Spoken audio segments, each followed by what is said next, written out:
Hello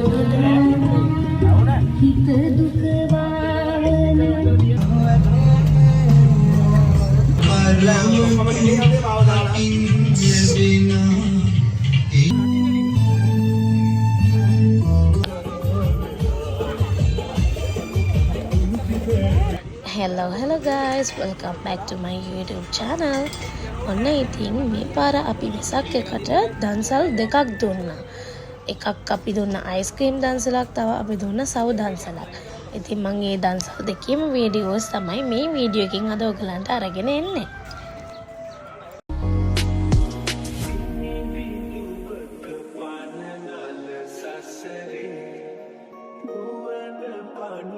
ඉතින් මේ ඉන්නේ අපේ හබීගේ යාළුවෝ සෙට් එක. ඒගොල්ලෝ තමයි මේ අයිස්ක්‍රීම් දන්සල දෙන්නේ. ඉතින් අවුරුදු 3කට පස්සේ තමයි යාළුවෝ ඔක්කොම සෙට් වෙලා මේ වගේ දන්සලක් ආපහු දෙන්නේ. දැන් ඉතින් කට්ටිය හට් එක එහෙම හදලා ලෑස්ති වෙනවා. මොකද හවස 4ට තමයි අපි දන්සල ස්ටාර්ට් කරන්නේ. ඉතින් දැන් නම් ඔක්කොම almost ready. ඉතින් වීඩියෝ එක දිගටම බලාගෙන ඉන්න. ඔන්න එහෙනම් ඉතින් දන්සල පටන් ගත්තා. මම ගියා ඉතින් අයිස්ක්‍රීම් බෙදන්න. අපි චොක්ලට් and vanilla flavors දෙකෙම දුන්නා. ඒ වගේම ඕන අයට ඇති තරම් අයිස්ක්‍රීම් දුන්නා.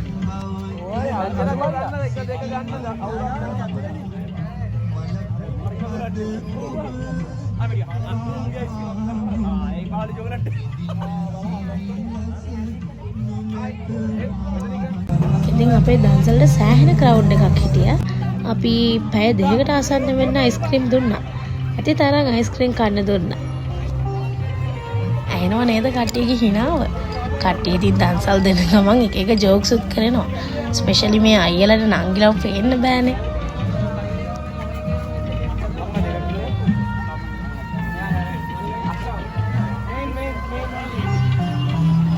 දැන් නම් මේ යන්නේ අන්තිම ටික. ඒත් අපිට තවත් සෙනග හිටිය අයිස්ක්‍රීම් දෙන්න. කොහොම හරි අපිට හැමෝටම දී ගන්න පුළුවන් වුණා. දැන් ඉතින් කට්ටිය දන්සල ඉවර වෙලා මේ ඔක්කොම අස් කරනවා. හැමෝම හැමදේම අස් කරලා ඉවර වෙලා තමයි අපි ගියේ දන්සල් වඳින්න. ඉතින් මේ දන්සල දෙන්න උදව් කරපු හැම කෙනෙක්ටම මේ පින් අනුමෝදන් වෙයි. දැන් මේ වෙසක් එකට පස්සේ දවසේ මේ අපේ තාත්තලා දුන්න සව් දන්සල, සව් කංජි දන්සල. මේ සව් කංජි ගලම් මාරම රසයි. ඔයගොල්ලෝ බිව්වා නම් කමෙන්ට් එකක් දාන්න අපේ ගෙවල් පැත්තේ ඉන්න කට්ටිය. ඉතින් හැමෝම සහයෝගයෙන් මහන්සියෙන් තමයි මේ ලෑස්ති වෙන්නේ සව් කංජි දෙන්න.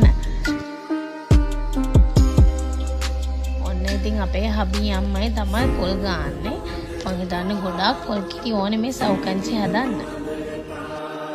ඉතින් මේ දන්සලට අපේ තාත්තා ඇතුළු ඔයගේ යාළුවෝ නෑදෑයෝ අසල්වැසි හැම කෙනෙක්ම උදව් කරා. ඉතින් මේ හැම දෙයකටම මේ පින් අනුමෝදන් වෙයි.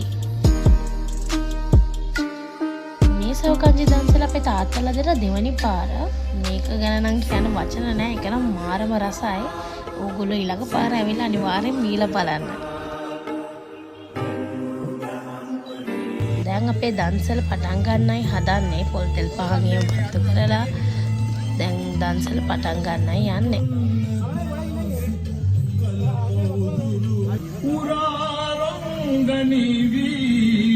අපේ සව් කංජි දන්සලට සෑහෙන ක්‍රවුඩ් එකක් ආවා. ඒගොල්ලන්ට ඕන තරමක් බොන්න දීලා ඒ වගේම ඒගොල්ලන්ට ගෙවල් වලත් ගෙනියන්න ඇති තරම් දුන්නා.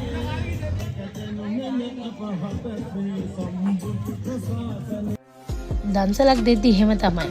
මිනිස්සුන්ට ඇති වෙනකන් දෙන්න ඕනේ. ඉතින් මේ විදිහට තමයි අපි දීපු දන්සල් ඉවර වුණේ. මේ වෙසක් එකට අපි දෙන්නට දන්සල් දෙකකටම සහභාගී වෙන්න පින තිබ්බා. ඉතින් ඒ වගේම ඕගලන්ටත් මම මේ පින් අනුමෝදන් කරනවා. එහෙනම් ඉතින් ඊළඟ වීඩියෝ එකකින් අපි හම්බ වෙනකන් හැමෝම පරිස්සමින් ඉන්න.